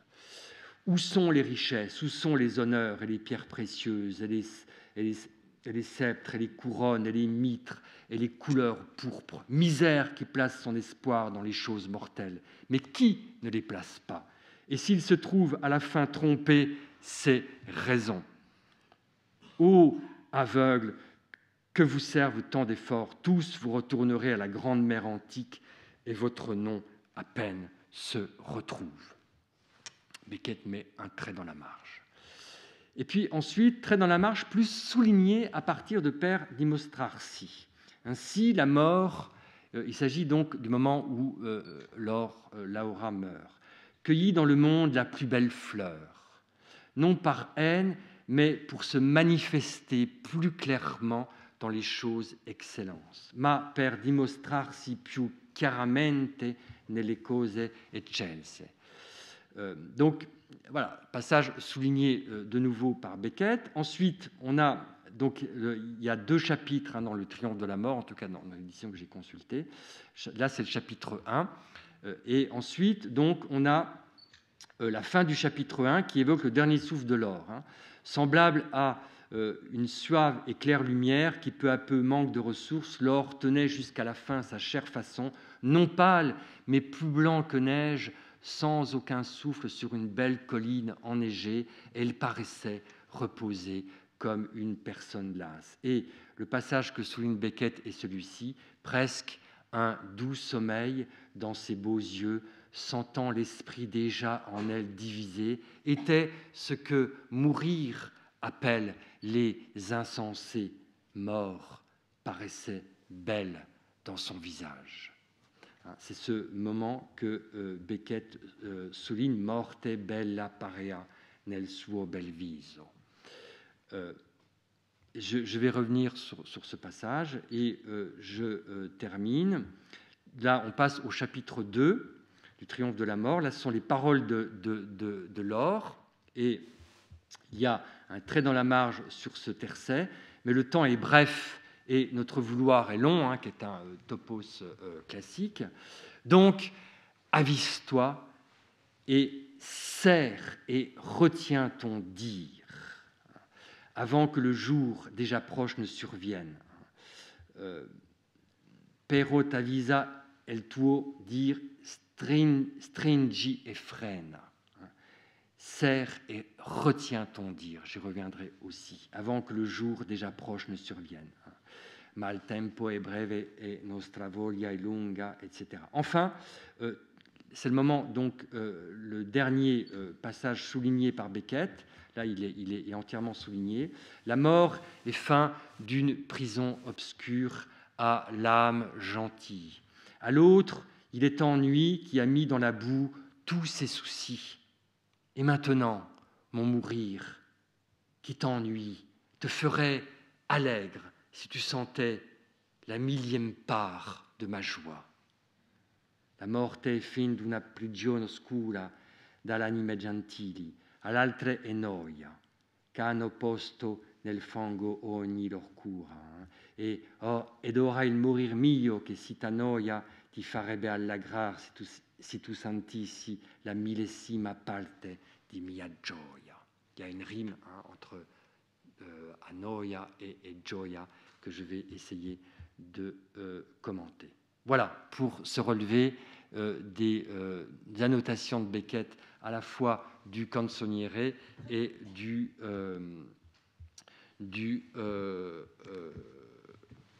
des triomphes que je vais maintenant essayer de mettre en relation avec tout ce que j'ai essayé de dire jusqu'à présent. Ça va être ma conclusion, en fait.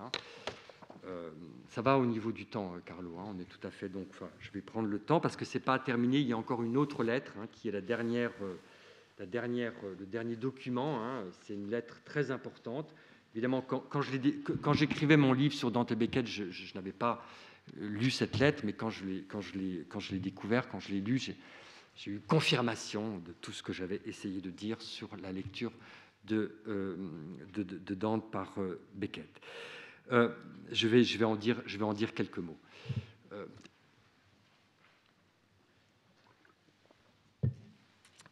Alors, les conclusions ne sont pas aisées à formuler. Toutefois, derrière le jeune Beckett, annotant Pétrarque, on entendrait déjà gémir le vieux Crappe, se souvenant non pas de la mort de Madonna Laura, mais de son adieu à l'amour, qu'il ne parvient pas à oublier. On discernerait une ligne, un héritage beckettien qui partirait de Laura, passerait par Effie et se cristalliserait dans la jeune femme à la promenade en barque. Ces quelques vers annotés ou soulignés sont des vers que Crappe pourrait se réciter, ou d'autres personnages de Beckett, celle qui fut madame est parti au ciel, laissant triste et libre ma vie. Tant de peur et de douleur affligent l'âme triste, sèche est la veine de mon vieux génie. Maquet, merde ou voyelle. Par contre, dans le triomphe de la mort, si Crappe ne dédaignerait pas fustiger avec Pétrarque les vanités du monde, Innstetten en paye le prix fort. La mort de Laure ne peut se manifester clairement à lui. La joie, Gioia de Laure, en mourant, ne rime pour lui qu'avec ennui. Noia a noia. La mort, car il a mis, comme Laure le dit, car il a mis dans la boue, nel fango, tous ses soucis. La mort est fin d'une prison obscure à l'âme gentille, à l'autre il est ennui, car il est ennui qui a mis, dans la boue tous ses soucis. Le chant de Léopardi dans Acestesso, à soi-même, correspond mieux ici à sa situation. Amertume et ennui, la vie, jamais rien d'autre, et le monde n'est que boue. Amaro e noia la vita, altro mai nulla e fango e il mondo. Il s'agit d'une citation de Acestesso de Léopardi. Beckett en parle dans la lettre dont je vais parler, et c'est un poème que Beckett aimait particulièrement, qu'il cite souvent, et il avait mis cet extrait dans son essai sur Proust qui date de 1931. Il avait mis cet extrait, un essai d'ailleurs, on le découvre dans la correspondance, que vraiment Beckett a écrit en rechignant. On est un peu même agacé par cette manière qu'il a de rechigner à lire Proust, et il avait mis E fango e il mondo, donc le monde n'est que boue, la citation d'Acestesso de Léopardi. Donc évidemment, j'ai mis en relation Léopardi là et Pétrarque à travers Beckett, ces dernières paroles de Laure, et comment Léopardi les aurait traduites dans Acestesso, un poème encore une fois que Beckett aimait. Donc l'autre document que nous avons à notre disposition, celui donc qui est dans l'exemplier, la dernière citation que je vais commenter. Donc, pour réfléchir, l'intertexte de Pétrarque est une lettre du 21 avril 1958 à Con Loventhal et Etna McCarthy. Cette lettre, contemporaine de la composition de la dernière bande, comme les deux citées précédemment, celle du 26 mai 1958 à 1956 à Barnett-Rosset, et celle du 7 mars 1958 à Donald McWhinney, celle que j'ai évoquée quand il parle des fibristes et de cette façon sentimentale de revenir à lui avec l'anglais. Donc toutes ces lettres, ces trois lettres sont contemporaines, et contemporaines surtout de la dernière bande, le texte qui nous occupe pour l'instant, qui nous occupe tout court. Mais cette lettre appartient aussi à une des nombreuses lettres que Beckett, elles ne sont pas toutes republiées dans la correspondance, parce qu'il y a beaucoup de ces lettres qui sont privées, donc des nombreuses lettres que Beckett adressait à Etna McCarthy pour la distraire, si je puis dire, mais c'est ce que Beckett dit aussi, depuis qu'il avait appris qu'elle était atteinte d'un cancer. Si elle avait épousé Con Loventhal, un ami cher de Beckett, Beckett, dans sa jeunesse, l'a passionnément aimée, et il souffrait de la savoir malade. Et Beckett lui écrivait beaucoup de lettres, et dans ces lettres, plutôt que de lui parler de sa maladie, il essayait de la distraire. Et là, il répond plus à Con Loventhal, mais en répondant à Con Loventhal, il s'adresse indirectement à Etna, et il va parler donc de son italianita. Donc, par exemple, James Colson, d'après Knowlson, James Colson, elle serait plus que Peggy Sinclair et Tna McCarthy la source la plus plausible de la dernière bande. Mais, indépendamment de ces circonstances douloureuses, les informations que Beckett fournit sont précieuses pour saisir ce qu'on range dans son œuvre sous l'étiquette d'italianita. C'est l'expression que Beckett emploie. Je suis incapable de concevoir le degré d'ingéniosité qu'il faut pour ranger mon travail sous l'étiquette d'italianita. Pas la peine d'en faire autant. Donc, et cette italianita, donc je la mets aussi évidemment en écho avec la germanité, pourrions dire, des filles Brest, sachant aussi que Peggy Sinclair était la cousine germaine, entre guillemets, de Beckett. Je n'insiste pas donc sur les mentions synthétisant la lecture de Dante par Beckett, ni sur le poème de Leopardi, même, bon, je voudrais me concentrer uniquement là maintenant sur Pétrarque, ou laisser sur Joyce pour m'en tenir uniquement à la citation de Pétrarque. Donc voilà, je vais quand même dire quelques mots. Où est mon exemplier là ? Voilà, il est là. Donc la lettre, elle est structurée de cette manière-là. C'est une lettre, évidemment, qu'on considère comme une lettre importante. Donc Beckett commence par dire, je vais quand même en dire quelques mots, on a le temps, Carlo, là. Oui. Donc il y a un certain nombre d'éléments italiens dont je suppose que le plus tenace est Belacqua. Et donc c'est un personnage, donc un négligent de l'antipurgatorio de la Divine Comédie, au début du Purgatoire. Et évidemment, donc Beckett s'est beaucoup intéressé à ce personnage. J'ai eu l'occasion donc de travailler sur cette occurrence. Et il est intéressant de dire que son attitude, il a les genoux... et l'un d'entre eux qui semblait là était assis en embrassant ses genoux, forme utérine, et se tenait entre eux son visage baissé. Et Beckett, à ce moment-là, donc nous sommes en 1958, il dit qu'il découvre, que j'ai découverte l'autre jour dans les dessins de Botticelli pour la comédie, exactement tel que je l'avais vu. Il avait vu le dessin de Botticelli avant de l'avoir vu.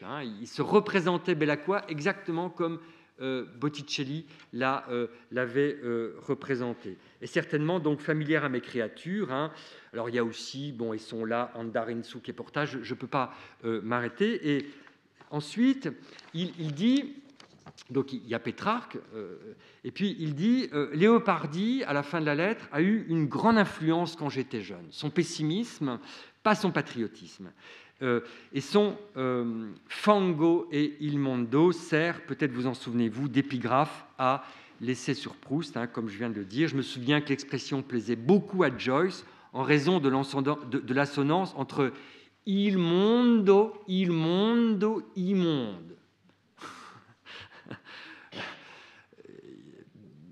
On sait que les séances de Joyce, au moment où il écrivait Finickenschwein, le Work in Progress, donc Beckett aussi était là et puis il travaillait sur immondo, immonde. Il travaillait beaucoup donc sur les sonorités. Donc il dit aussi, on pourrait ressortir l'essai d'Anne Bruno Vico Joyce, et puis un autre passage sur lequel j'ai déjà eu l'occasion donc de travailler. Donc j'en viens à le moment Pétrarque dans la lettre. Mais etc. Bon, il reparle de Belacqua. Peut-être qu'une approche plus intéressante, et il dit, du point de vue technique, serait un vers de Pétrarque, qui n'est pas annoté dans l'édition de 1824. Che può dire come egli arde e un picciol fuoco. Quelque chose, là, évidemment, nous rapproche de Crappe. Qui peut dire comme il brûle et dans un petit feu. Et Beckett continue. Arde étant compris plus généralement et moins galamment que dans le canzoniere. Et là, on a un raccourci un peu saisissant. Ainsi évoqué, il peut être relié à la troisième proposition, coup de grâce, c'est en français, dans la lettre est écrite en anglais, de Gorgias dans son non-être. Rien n'est. Si une chose est, elle ne peut être connue. Si une chose est et peut être connue, elle ne peut être dite par la parole. Bien.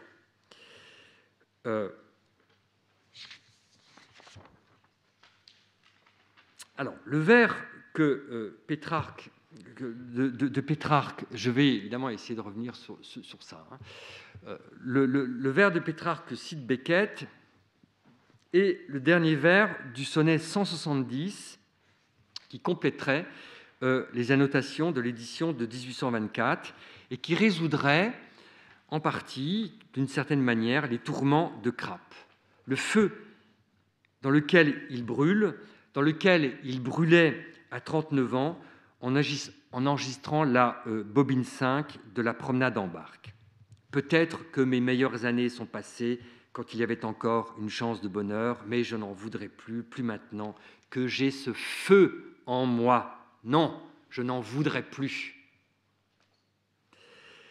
Je lis le sonnet dans son entier, je crois que ça vaut la peine de l'entendre pour arriver à ce dernier vers du sonnet. Je le lis dans la traduction toujours de Pierre Blanc. Souvent déjà, au beau trait bienveillant, j'ai pris l'audace, avec mon escorte fidèle, d'affronter dans les mots honnêtes, avisés, mon ennemi sous un abord humble et modeste.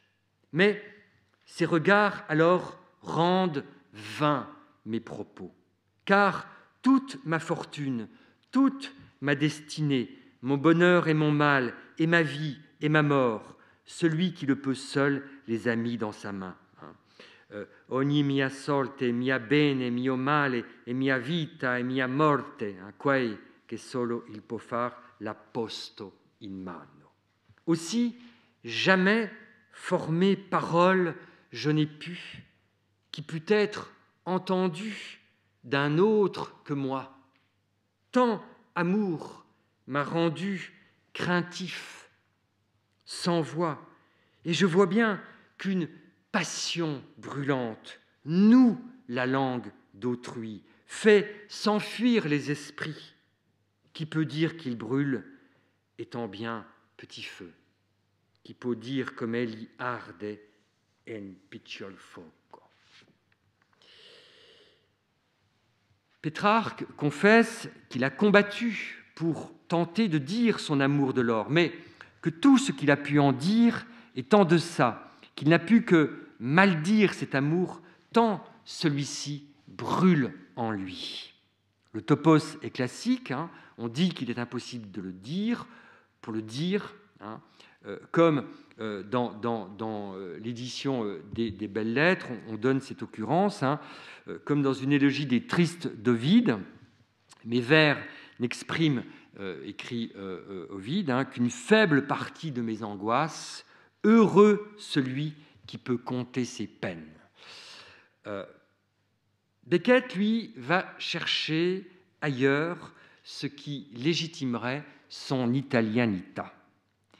La tournure qu'il emploie, du point de vue technique, from the technical view, est énigmatique du point de vue technique, comme le raccourci surprenant entre Pétrarque et Gorgias. Le philosophe présocratique du 5e siècle avant Jésus-Christ, que Platon a raillé dans le dialogue éponyme, est célèbre pour son sophisme, son raisonnement apocryphe sur le non-être que résume Beckett. Rien n'est, si une chose est, elle ne peut être connue, si une chose est et peut être connue, elle ne peut être dite par la parole.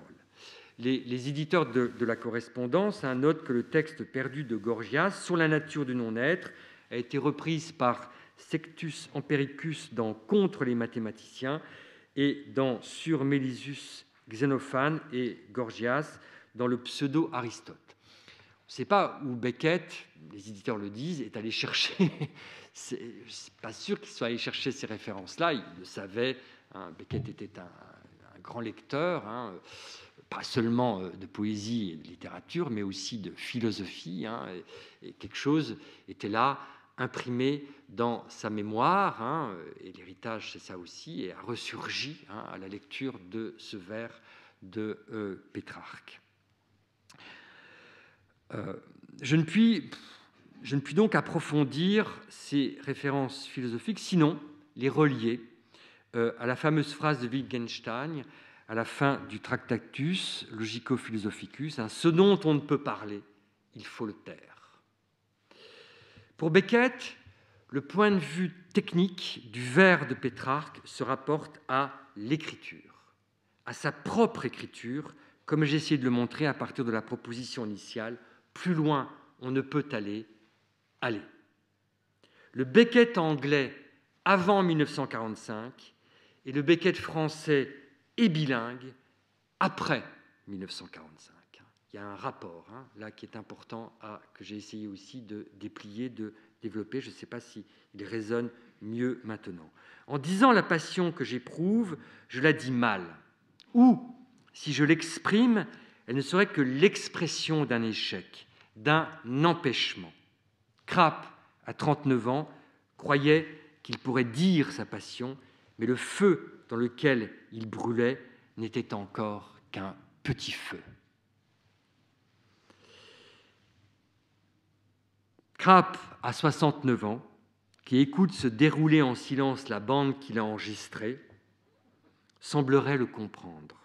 Semblerait comprendre que ce feu a été réduit en cendres, et c'est intéressant de noter aussi que le titre d'une pièce radiophonique dans l'édition Minuit est « Cendres ».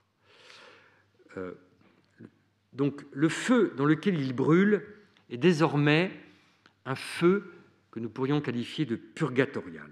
Il faudrait revenir là aussi au chant 26 du purgatoire, hein, au moment où Dante traverse un mur de flammes. Hein. Le feu peut-être qui réchauffe dans tout ce qui tombe, Madame et Monsieur Ronet en lisant Éphibriste. Hein. On se souvient qu'ils tirent les rideaux et ils vont lire Éphibriste au coin du feu. Le feu qui brûle dans les syllabes du prénom Éphi, ou la vie gâchée d'Innstetten, et qui sépare l'obscurité de la lumière, le fait de ne pas pouvoir aller plus loin de l'injonction « aller ». Dans Capopire, un des tout derniers textes de Beckett, la citation de Pétrarque se double d'une citation du Roi Lear de Shakespeare. Ce n'est pas encore le pire, aussi longtemps que nous pouvons dire cela est le pire. Il faut essayer de dire, essayer de rater encore, de rater mieux, de serrer et freiner son dire, priait Laure à Pétrarque dans le triomphe de la mort. Mais le temps est bref et notre vouloir est long, donc avise-toi et serre et retiens ton dire avant que le jour déjà proche ne survienne. Je m'arrêterai là. Merci.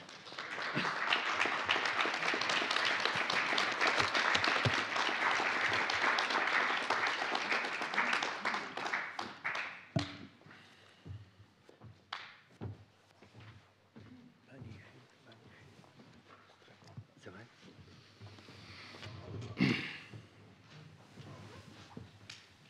Je suis et nous sommes tous reconnaissants à Jean-Pierre Ferrini pour cette lecture si profonde de textes difficiles de Beckett.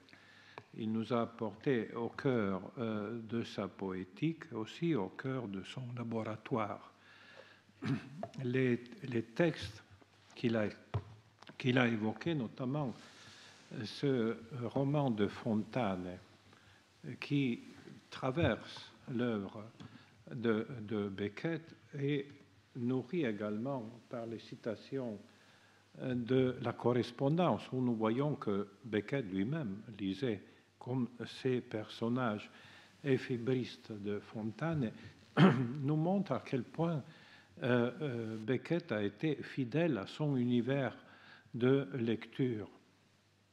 Et les passages que tu as montrés de la lecture que Beckett a faite de Pétrarque sont extrêmement importants, en tout cas au même niveau que la lecture qu'il a faite de Bella, quoi. Et comme tu l'as dit à la fin, et tu l'avais déjà noté avant, et il doit dire stringi et frena, serre et retient ton dire, c'est en effet l'emblème de poétique de tout Beckett. De tout Beckett. On découvre là le jeune Beckett se donner une espèce de règle aussi pour se défendre et éloigner Joyce, n'est-ce pas, et qui va devenir son mode constant de travail. Et là, j'ai été vraiment fasciné par ton exposé qui a restitué une très grande cohérence au choix de Beckett, et aussi le fait que dans la partie finale, tu nous as ressorti, pour ainsi dire, cap au pire, et avec cette citation, si j'ai bien compris, une incitation à gratter mieux. C'est ça. C'est ça, rater mieux. Voilà, gratter mieux. Oui, c'est une citation cachée. Enfin, à la fin, je n'ai fait que paraphraser Capoupir. Hein. Oui. Ce qui me fait venir à l'esprit, puisque j'en parlerai à la fin de mes cours, l'un des derniers titres de poèmes d'Yves Bonnefoy, Raturé outre. Raturé outre, oui. Raturé outre. Et là, on pourrait voir éventuellement, je n'ai jamais posé la question à Yves Bonnefoy, mais certes, via Shakespeare, peut-être, un rapport de ces deux grands auteurs, en pensant surtout à l'œuvre de Bonnefoy des dernières années. Mais c'est une question. Il y a un très bel hommage de Bonnefoy à Beckett. À Beckett, voilà. Après sa mort, hein, c'est dans la vie. Voilà. La vie donc, vous voyez que tu as fait revenir beaucoup de choses, et je pense que dans le texte que tu as lu de cette lettre extraordinaire à Edna McCarthy, la citation de Gorgias est en effet presque la base du travail de Beckett, comme tu l'as dit. Hein. Rien est. Hein. Je ne suis pas philosophe, hein, je ne peux pas. Oui, mais c'est absolument comme. Et si une chose, elle ne peut être connue, donc il est vain de la décrire. Là, c'est peut-être aussi une réponse à Joyce et à toute cette espèce de foisonnement du descriptif qui déborde au XXe siècle, Proust également, n'est-ce pas? Et puis, troisièmement, et encore plus radicalement, si une chose elle peut être connue, elle ne peut être dite par la parole. Et donc, pour rester à l'intérieur d'une cohérence, il faut rester en deçà de la parole. Moi, j'avais jamais eu, vraiment, mais jamais eu à l'esprit cette formulation de Gorgias. Il faut écrire ce qui empêche d'écrire, malgré tout. Voilà. Et donc, il y a dans ton exposé un Beckett, un grand héritier de la tradition classique, un grand héritier de Pétrarque, un grand héritier de Fontane. Moi aussi, je ferai le plaidoyer afin qu'on connaisse mieux Fontane. Il est malheureusement un peu inconnu. Il y a des essais magnifiques. Oui. Il était aussi essayiste, oui. Et notamment sur le 19e siècle français. Et puis, tu as aussi très bien reconstitué cette double âme beckettienne, d'un côté l'Allemagne, de l'autre côté l'Italie, plus le va-et-vient entre le français et l'anglais, c'est presque un emblème européen. 4 langues que Beckett maîtrisait parfaitement. Oui, tout à fait. Donc, j'ajouterai aussi, mais ça c'est juste à titre personnel, mon émotion pour la lecture que tu as faite. Beckett a été tellement un auteur de ma formation que j'ai jamais osé écrire une ligne. Et j'ai même jamais osé dire que c'était l'un des auteurs qui m'avait le plus formé. Je le dis aujourd'hui pour te remercier. Je me rappelle que quand Les Beaux Jours furent représentés, vous savez, Les Beaux Jours est une pièce maîtresse pour une actrice. Et c'est tellement difficile que peu d'actrices ont su le faire, n'est-ce pas? C'est l'une des pièces les plus difficiles. Et à l'époque, il y avait la première en Italie par Laura Adami. Oui, voilà. Et donc, j'ai vu cette pièce à Turin, j'avais à peu près, je crois, 18 ans, et j'ai été bouleversé par la qualité de la pièce, par la qualité de la récitation, par cette espèce de... Voilà, toujours, vous ne pouvez aller plus bas, allez-y, hein, parce que là, ça descend de plus en plus, et au dernier acte, la personne ne peut que prononcer. Donc là, c'est vraiment aussi la même direction, mais en bas. Hein. En même temps aussi, c'est un en avant. Oui. Et il y a eu encore une mise en scène très récemment en Italie par Nicoletta Braschi, qui, pour se préparer, a vu, grâce aux archives de la radio-télévision italienne, toutes les mises en scène françaises et anglaises de cette pièce, et elle a bien interprété, je dirais, en lisant aussi les commentaires de Beckett, et ça a été vraiment une mise en scène très fidèle. Bon, pour terminer là-dessus, je dirais que nous avons vraiment, nous avons eu dans cette leçon ce que je souhaitais avoir, c'est-à-dire une espèce de grande synthèse en peu de mots, dans le peu de mots beckettiens, de l'héritage européen, commençant par Gorgias et en arrivant au XXe siècle. Nous avons donc, je te remercie avec beaucoup d'admiration et d'émotion également. Nous avons encore quelques minutes pour des curiosités éventuelles. Jean-Pierre Ferrini a porté tout le nécessaire pour vous répondre avec les paroles de Beckett, un auteur qu'il est difficile de paraphraser. Mais avant de vous passer la parole, je dois aussi dire toute ma reconnaissance pour la lecture que tu as faite de Beckett.